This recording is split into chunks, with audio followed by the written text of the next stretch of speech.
surplus de liberté favorise-t-il la démocratie ou lui est-il nuisible? Le principe de l'e-démocratie, c'est que chacun puisse participer où qu'il soit. Mais sommes-nous tous à même de nous prononcer sur tout? De fait, la politique passe de plus en plus par la toile. Angela Merkel engage un dialogue sur l'avenir de l'Allemagne via Facebook, les députés postent les questions du moment sur Twitter et les citoyens peuvent s'impliquer dans la vie politique par le biais de plateformes adocratiques ou autres voies numériques. Où tout cela mène-t-il? Et quelles sont les limites de la démocratie en temps réel via le net? Bienvenue dans ce Europe. Une démocratie 5 étoiles. Un mouvement qui vit par le web sème la zizanie dans la sphère politique. Les Européens de l'Est cloués au pilori. Une plateforme internet néerlandaise incite à la haine contre les étrangers. Cologne et sa nouvelle rampe de skateboard, quand la participation citoyenne via la toile devient réalité.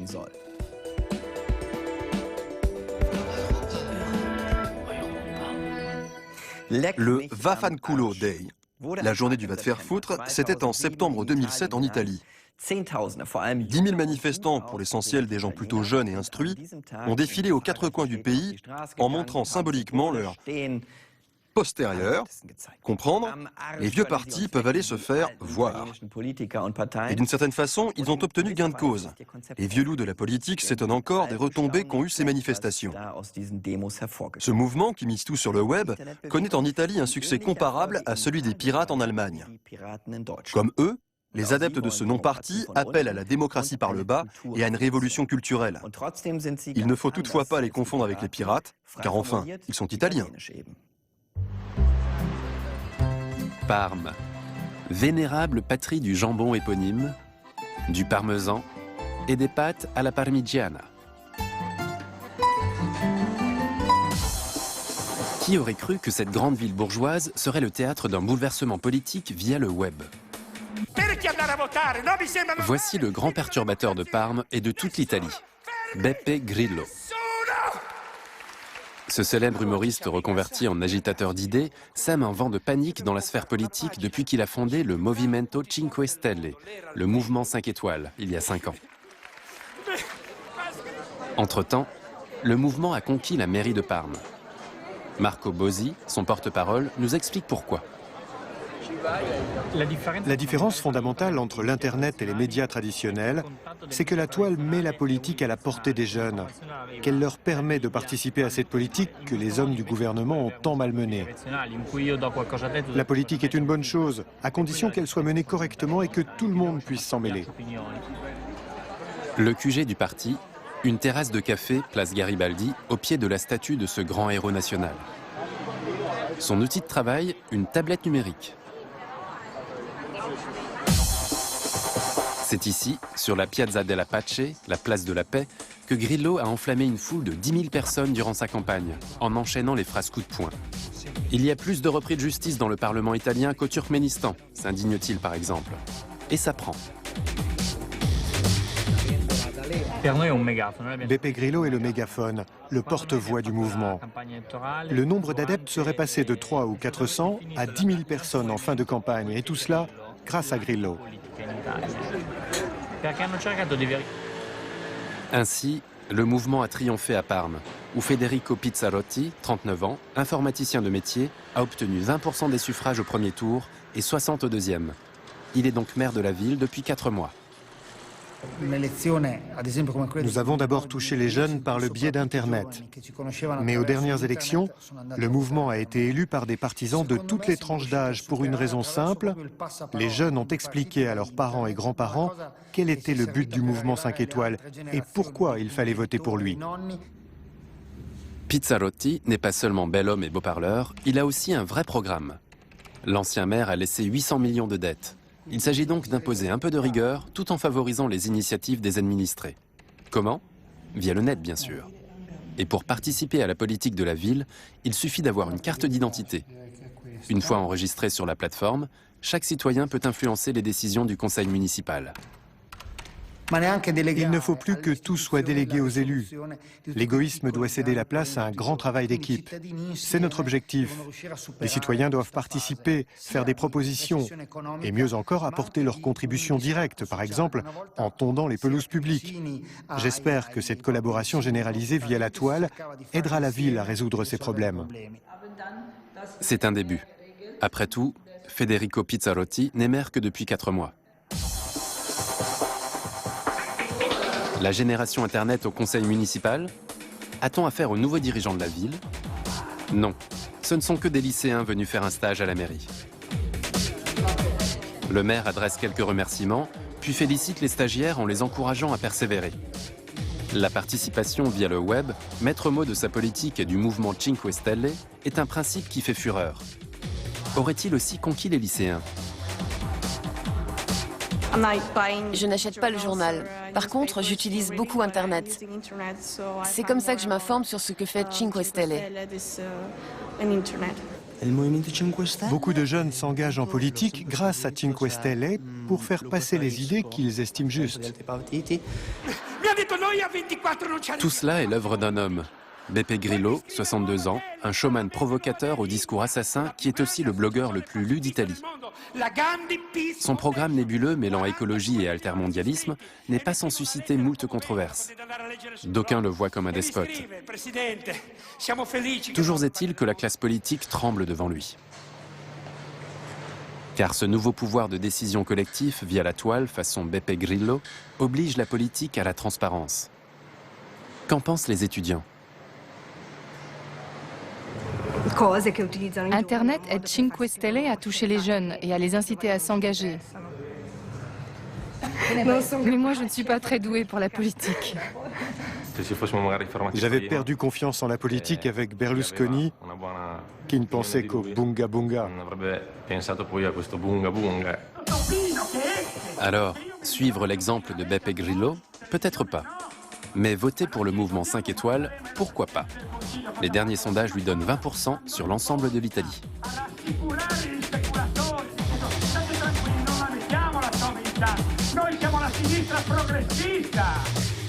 Le bouffon de la cour devenu roi, a-t-on pu lire à la une d'un journal italien.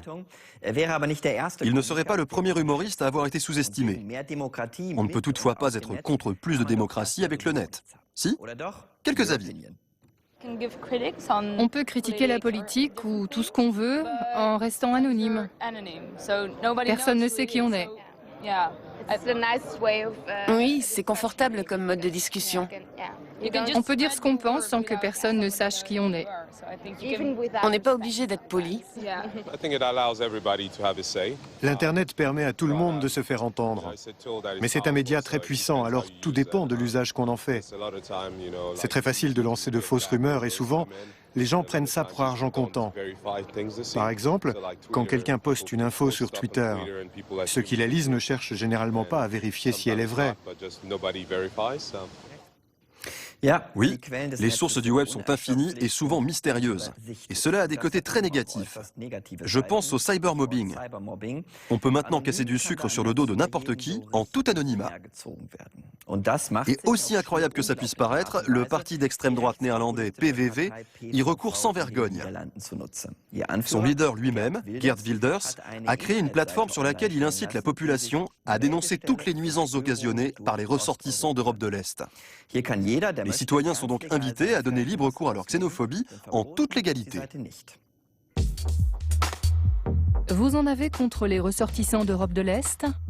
Déchargez votre frustration sur ce site de doléances anonymes. Sont-ils bruyants et souvent ivres? Cochez la case correspondante. Vivent-ils comme des souillons? Volent-ils le travail des Néerlandais? Et leur place de parking? Plus de 70 000 Néerlandais ont déjà posté leur avis, à en croire Geert Wilders. Monsieur Polska, un rappeur néerlandais d'origine polonaise, condamne cette incitation à la haine.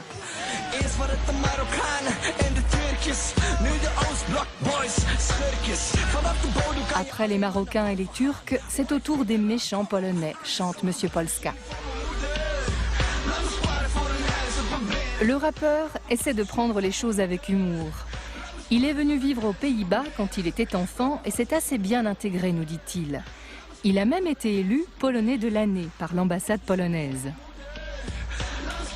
En réaction au site xénophobe de Geert Wilders, il a créé une plateforme pour un vivre ensemble constructif.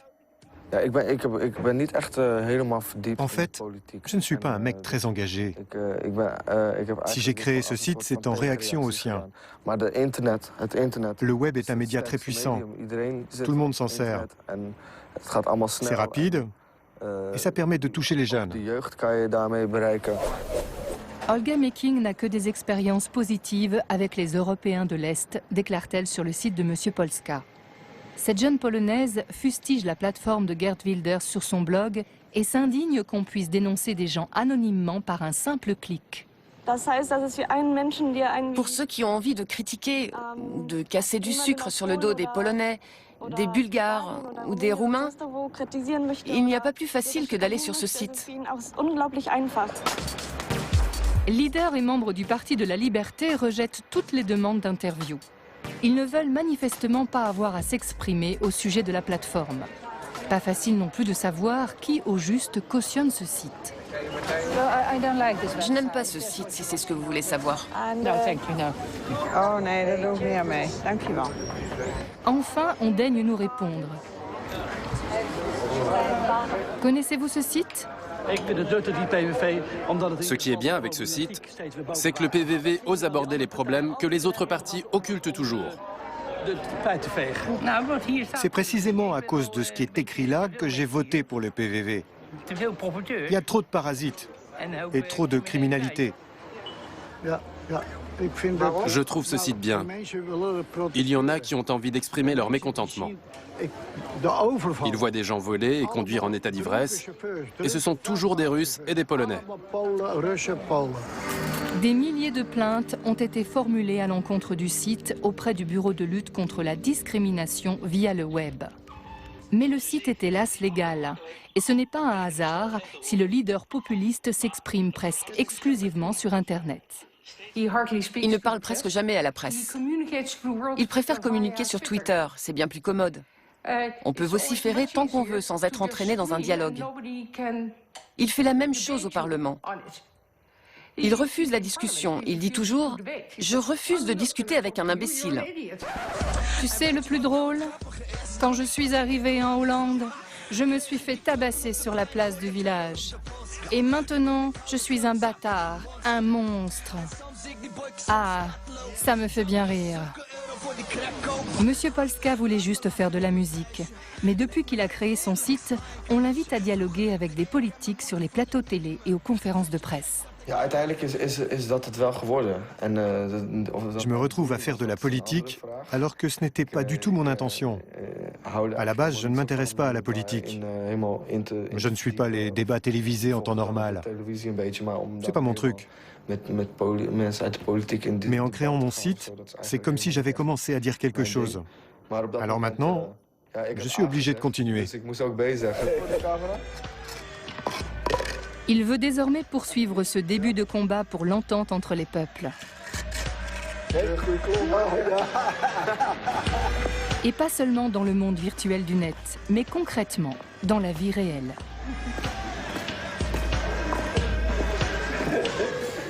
Et le jour où le PVV prendra en grippe les gens à lunettes, lancera-t-il un nouveau site ? Dénoncez-les ces sales binoclars ?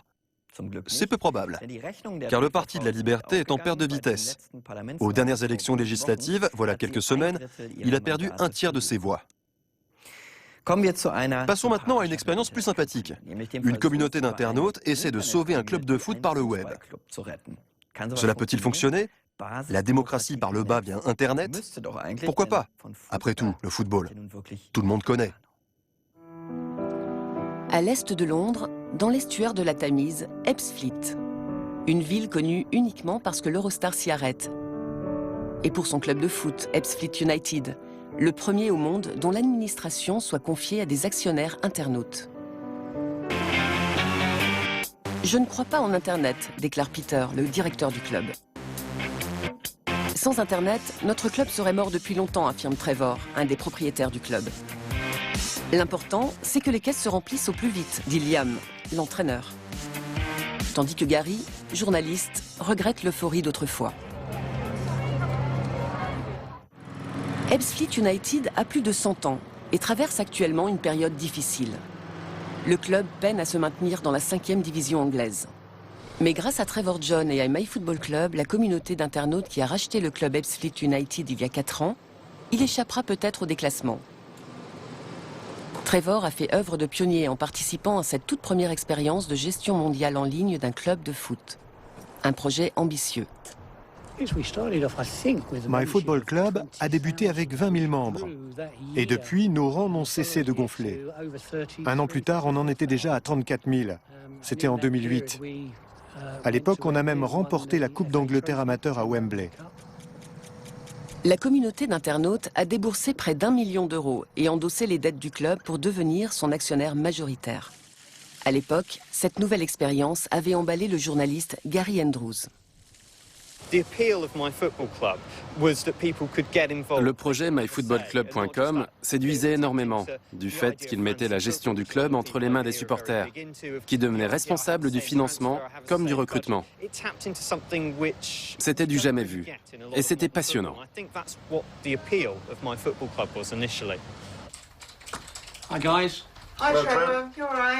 Mais aujourd'hui, aussi bons que soient les rapports entre Trevor et Peter, une chose est claire. La participation des internautes actionnaires est assez limitée. Elle concerne généralement des questions d'ordre administratif, les seules qui puissent véritablement être réglées sur le site. On vient de décider de faire appel à de nouveaux investissements. À part ça, on a voté pour fixer le prix des t-shirts Ebbsfleet. Et on a aussi choisi un nouveau sponsor pour les maillots. Rien que des décisions de type administratif. Sur ce plan-là, le directeur du club ne voit pas d'inconvénient à ce que le site se mêle de son travail, mais qu'il ne s'immisce pas dans le quotidien du club en cherchant à participer aux décisions sportives. C'est pourtant bien ce que Trevor et ses co-actionnaires souhaitaient à l'origine. Au début, MyFootballClub voulait décider quel joueur devait monter en attaque, par exemple. C'est ridicule. On paye un entraîneur pour ça, qui fait du bon travail. Comment ces milliers d'internautes pourraient-ils réunir une équipe? Ça ne pourrait jamais marcher. C'est tout simplement impossible. Samedi, jour de match. Au stade, on se consacre aux derniers préparatifs. Peter et sa collègue Jessica discutent avec l'arbitre. S'ils gagnent, ça aidera le club à se redresser. Et ça ravivera l'intérêt des supporters. Ebbsfleet a en effet essuyé un certain nombre de défaites dernièrement, d'où l'urgence de gagner aujourd'hui. Trevor a comme toujours sa place sur les gradins de la tribune principale, aux côtés d'autres membres de MyFootballClub. Plus bas, en bordure de terrain, l'entraîneur Liam Desch. La première mi-temps ne se déroule pas vraiment comme il voudrait. Penalty contre Ebbsfleet.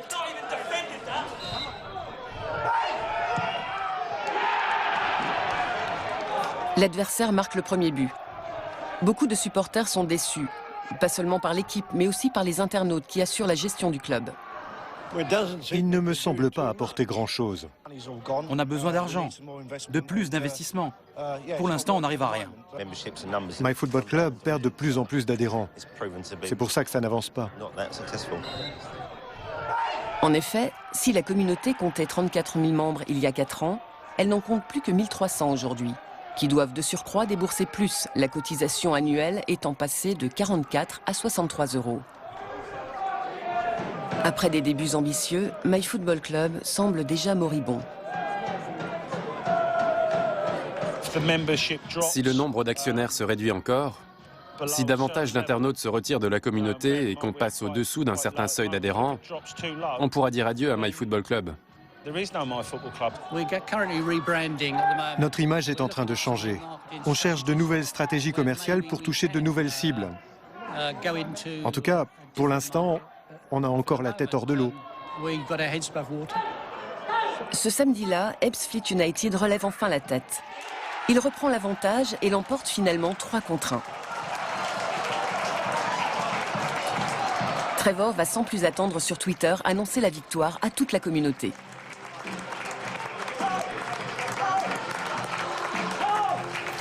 Un succès très mitigé donc pour ce projet. Les participants plutôt d'âge mûr se seraient-ils surestimés en croyant maîtriser le média de la nouvelle génération, ou n'en sommes-nous tout simplement pas encore là? Faisons un petit tour d'horizon. Internet est bon pour la démocratie. Le printemps arabe, les indignés espagnols, les manifestations contre Poutine en sont autant de preuves. Et c'est en Islande que la démocratie par le web culmine. La nouvelle constitution est le fruit du crowdsourcing. La liberté d'opinion sur la toile est désormais un droit constitutionnel, et presque 100% de la population utilise régulièrement Internet. Au Portugal, ils ne sont que 50% à surfer sur la toile, et en Turquie, 40%. Alors qu'en Grande-Bretagne, en France et en Allemagne, ils sont 80%. Encore un exemple patent des disparités nord-sud. En Allemagne, une centaine de communes ont mis en place un système de budget participatif qui permet aux citoyens d'influer sur les dépenses de la ville, à l'instar du quartier londonien de Redbridge. Internet serait donc bon pour la démocratie? Ce n'est pas l'avis des juges britanniques qui ont condamné des jeunes à 4 ans de prison pour avoir appelé à la révolte via Facebook. Il faut dire que les manifestations de l'été 2011 avaient dégénéré en émeutes destructrices et meurtrières.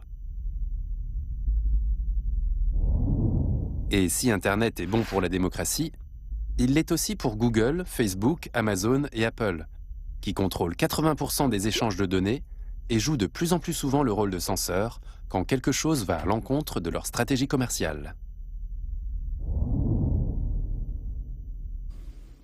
Certes, mais ils font face à des dilemmes de plus en plus difficiles à trancher.